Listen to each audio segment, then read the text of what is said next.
Okay, so for this video, I'm going to talk a little bit about chapters 6 and 7 from They Say, I Say, and highlight some of the important things that I want you to pay attention to from those chapters. So I'm going to start with chapter 6, the chapter titled Skeptics May Object, which is about planting a naysayer in your text. So, as the chapter discusses, a naysayer is someone who critiques your work or a voice that doubts something about the argument that you're making. Sometimes you'll hear this called the opposing viewpoint or the counter argument, but it's a really important thing to include in your work. So, let's talk a little bit about that. Planting a naysayer allows you to anticipate objections. And it seems a little backwards because we might think that if I critique my own views, won't that ruin my arguments? Isn't it a bad thing to point out what's wrong with my viewpoint? No, actually, not necessarily.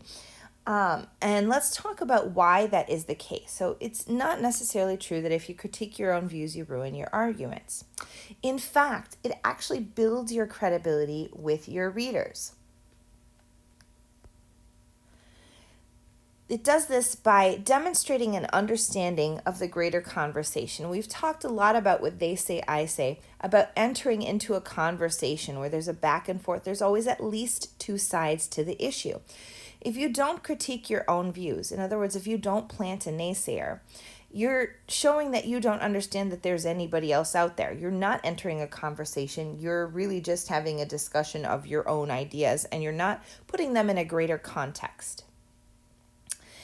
Anticipating objections or planting a naysayer also gives you an opportunity to disarm the critics before they even have a chance to attack you. It's like a preemptive strike.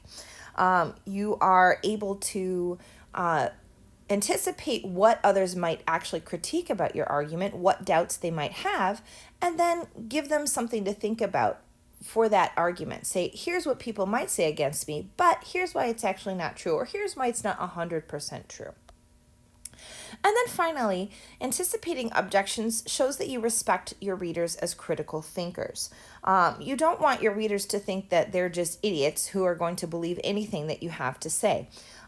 Good critical thinkers, good readers, good independent, intelligent people are going to understand that there isn't just one viewpoint. And so when you show them that you understand that there's more than one viewpoint, you're showing them respect. Now, on the other side, if you don't anticipate objections, in other words, if you ignore the counter arguments, there's a lot of negative things that happen to your writing. First of all, you encounter a lot of problems in your writing when you fail to address these counter arguments. You may seem close-minded. You might appear as if you think that your beliefs are beyond dispute. There's no way that anybody can knock your viewpoints down. You might miss writing about some important concepts or questions. Sometimes addressing a counter argument actually inspires you to write about something you didn't think about before, something that you might have ignored or that you might not have thought of when you were initially brainstorming. And then, this is important for college students, you might run out of things to say if you don't anticipate objections. A lot of times your professors will assign a page minimum. You have to write a 5 to 6 page paper, and all of a sudden you're at page 3 and you're thinking, okay, how am I going to come up with more things to say? Well, actually, when you address counter arguments, talk about opposing viewpoints, insert a naysayer, whatever you want to call it, that tends to give you a lot more things to say and helps you reach the page limit that a professor has set for you. I want to talk a little bit about some of the templates that are on page 81 to 82, 83, 84. So I've got a few examples here of the templates, but you should take a look at all of the templates carefully on your own and decide which ones you want to use in your own writing. So the first kind of template that entertains objections is a generic one, where you're not really talking about any specific group of people, but just kind of people in general. So you might use words like many, skeptics, readers. people, those kinds of words will give you a generic naysayer. And I've written an example here. Yet some readers may challenge my view that writing skills are important by insisting that they will not have to do much writing in their jobs. This is okay, but we've talked about audience in writing. You should know who your audience is. And so if you know who your audience is at all, try to be a little bit more specific with your naysayer. In other words, name the naysayer. So my writing here becomes more effective when I address the specific group that I want to talk to, namely students. So my example here, students, of course, may want to question whether English 101 is a necessary course. But labels are bad, Miss Kate. Right? We don't want to label people. We don't want to stereotype. Yeah, that is true. But we can avoid stereotyping by making our group more specific, even more specific. But I would also caution you, though, that sometimes labels are necessary. When we want to enter into a conversation about something, we don't want to enter blindly and just kind of wander around with no guidance. We need some labels in order to have conversations about certain topics. So you can avoid stereotyping, though, by qualifying the labels, being more specific. So instead of talking about all students, maybe I want to talk more specifically about freshman college students. Freshman college students are so diverse in their views that it's hard to generalize about them, but some are likely to object on the grounds that tuition is too expensive to take courses that don't apply to a major. And then you can be really informal about it. And we'll talk about this a little bit later in a different video, but it's okay to be a little bit informal sometimes. You can bring yourself into the argument. Yet, is it necessarily true that all students need to learn writing skills? Is it always the case, as I have been suggesting, that English 101 should, in fact, be a required college course? Now, just like what we talked about with summary writing, where you need to represent the text fairly and accurately in your summary, you have to represent objections fairly as well. Don't rush through them. Don't kind of say, oh yeah, here's an objection, let's move on to my point. Your reader is going to see right through that. They're going to see that you're not giving it a fair treatment. Give at least a few sentences, if not a whole entire paragraph, to the objection in order to represent it fairly. Don't mock it. Don't make fun of it. Nobody likes to be made fun of. And if you mock the opposing viewpoint, your reader is going to think that you're not taking it seriously. And you want to take it seriously. Play the believing game. Remember, we talked about the believing game when we were talking about summary writing. So pretend like you are part of the opposing viewpoint. Pretend like you are a believer of that, and try to write the objection as if someone who really believed that would say, yeah, my viewpoint is represented fairly and accurately here. Would someone who believes in the opposing view think that you have taken his views seriously? If you can answer yes to that question, then you've done a pretty good job of representing those viewpoints fairly.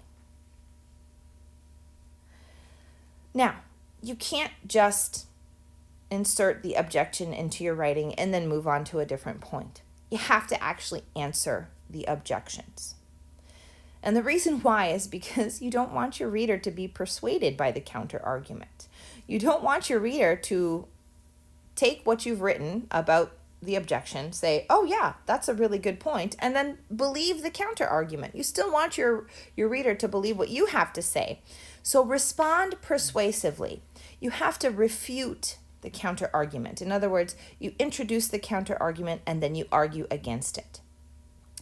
Don't just dismiss the opposing view. Don't just say something like, oh, that's just wrong, or that's false. That's not enough. You want to be more nuanced with it, because if you just dismiss it out of hand, the reader is going to think, again, you're not taking it very seriously. Instead, find partial ways to refute. Yes, but, or yes and no. These kind of partial refutations can be much more effective, and it actually even allows you to refine your own viewpoint. Make concessions. Admit that there are some benefits or some good points to the counter argument, but then argue why you are still the better argument, or your argument is still stronger. For example, while it is true that some students will not write much as part of their jobs or careers, it does not necessarily follow that there are no skills from English 101 that students might be able to use in their future work. All right, let's talk now about the next chapter, which is chapter 7, So What, Who Cares? Saying why it matters.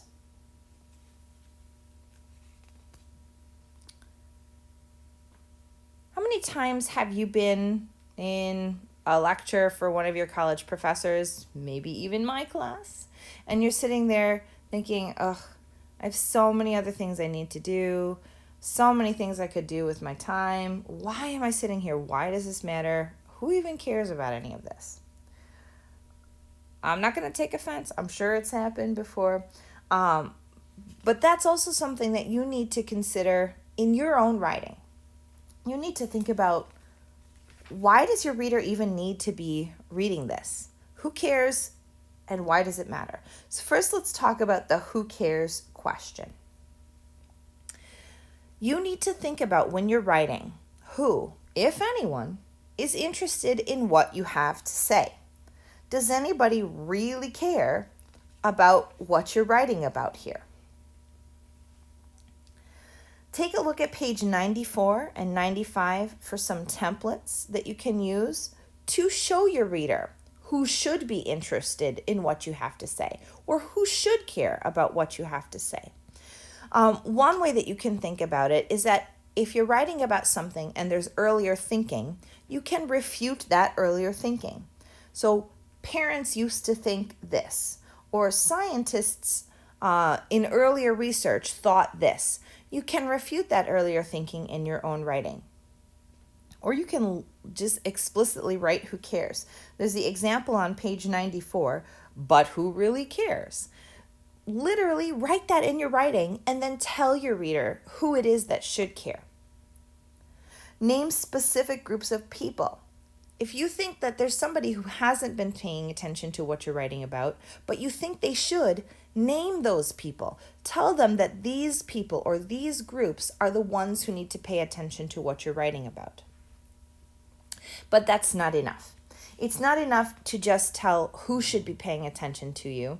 Once you say, hey, parents, you need to listen to me, why? Why do the parents need to listen to you? This is where the so what comes in. Naming who cares is not enough. You have to also tell them why it matters. And the way that you can do that is link the argument that you're making to something that the reader already thinks is important. In other words, show the reader that there's a relevance of this topic to their lives, or there's some kind of urgency that needs to be addressed right now, and that's why the reader needs to pay attention. One good way to do this is to use this phrase, in an increasingly blank world. If you show that the topic you're writing about has some relevance to something that's going on in the world right now, in an increasingly divided world, in a world increasingly dominated by social media, in an increasingly colder world, hotter world, whatever it is. Think of something that shows that there's some kind of relevance to your readers' lives right now. Some other templates that you can use to establish why your claims matter. I've just used some of the templates that are on 97 and 98. I've given you some examples here with my own topic. English 101 matters because it gives students the skills that they need to be successful in the rest of their college courses. Or, another example, although English 101 may seem trivial, it is in fact crucial in terms of today's concern over solving problems with critical thinking skills. Another example, although English 101 may seem of concern only to a small group of English teachers, it should in fact concern anyone who cares about winning arguments and avoiding being duped. With that last one, you'll see that I've not only answered the question of so what, but I've also answered the question of who cares at the same time. But don't my readers already know why it matters? Don't they already understand why my issue is important? Yeah, maybe they do, but you can't assume that they do. And even if they do, there's a few good reasons why you should still remind them of why it matters. So, yes, maybe they know why it's important, but you as the writer cannot assume that. As a general rule, yes, you should spell things out for your reader. Now, you can't answer every single possible so what question that a reader might have, but take it as far as you can. Go as far as you can in answering those so what and who cares questions. Don't take it for granted that the reader can intuitively know what the answer to those questions are. Some readers might already know, but it's not a bad idea to remind them. It's kind of like having a little cheerleader, like, hey, remember why our argument is so cool? Yeah, it really is a great argument. And reminding of them can be reminding your reader can be very helpful. As you're doing this, be as explicit as possible. Again, you don't want your reader to guess, so be very specific in explaining the so what. Make sure it's really clear why your argument matters, even if you think the reader already knows why. All right, guys, thanks for watching. Now go do your homework.